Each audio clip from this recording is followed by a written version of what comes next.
नमस्कार मंडळी.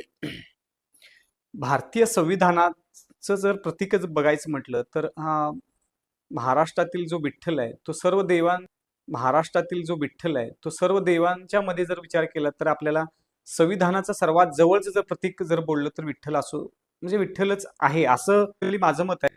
कारण तुम्ही जर विठ्ठलाचं जर बघितलं तर आता संविधानामध्ये काय आहे तर सर्व धर्म समभाव, लैंगिक समानता, भाषिक समानता किंवा जातीय विषमता दूर करण्याचं जे तत्व आहे अशा विविध अंगी तत्वांचं जर एक रूप जर बघितलं तर विठ्ठलाचं रूप आहे. आणि सगळ्यात महत्वाचं काय तर तो देव पूर्णपणे अहिंसक असं वाटतो. कारण तुम्ही जर बघितलं विठ्ठलाची जी मूर्ती बघितली कमरेवर विटेवर हात ठेवून असलेला विठ्ठल, सगळ्यात महत्वाचं काय कोणतेही शस्त्र नाही त्याच्या हातात, असा हा एकमेव मूर्ती. तुम्ही इतर देव जर बघितले तर त्यांच्या सर्वांच्या हातात कुठं तर साप आहे, विंचू आहे किंवा काय काही तर आहे, शस्त्र तलवार कोयता बिता सगळं आहे. तसं विठ्ठलाच्या बाबतीत तसं नाही, कोणत्याही शस्त्राविना थांबलेला देव.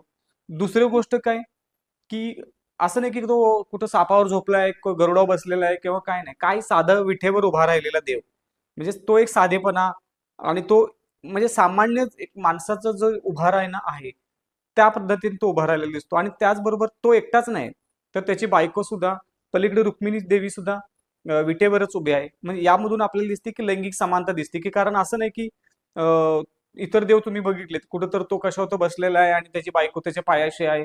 किंवा मग लैंगिक समानता का दिसते तर इथं जेंडर इक्वेलिटी जी आपल्याला अपेक्षित आहे ती जेंडर इक्वेलिटी पण विठ्ठलाच्या मूर्तीमधून दिसते.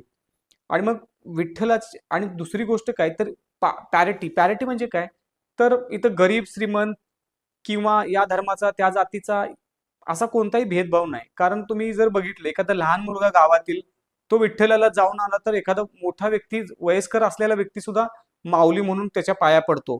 तर एकंदरीत काय तर लहान मोठेपणा असेल किंवा जातीय भेदभाव त्यानंतर एजचा काय रिस्ट्रिक्शन इथं काहीच नाही. म्हणजे जो विठ्ठलाचा भक्त आहे तो सर्वांचा तो म्हणजे सर्वस्व आहे असं मानलं जाऊ शकतं.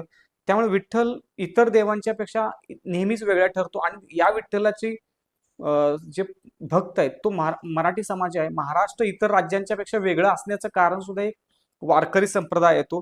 वारकरी संप्रदायाचं जे महत्व आहे आणि या राष्ट्राच्या किंवा या महाराष्ट्राच्या प्रगतीमध्ये दिसतं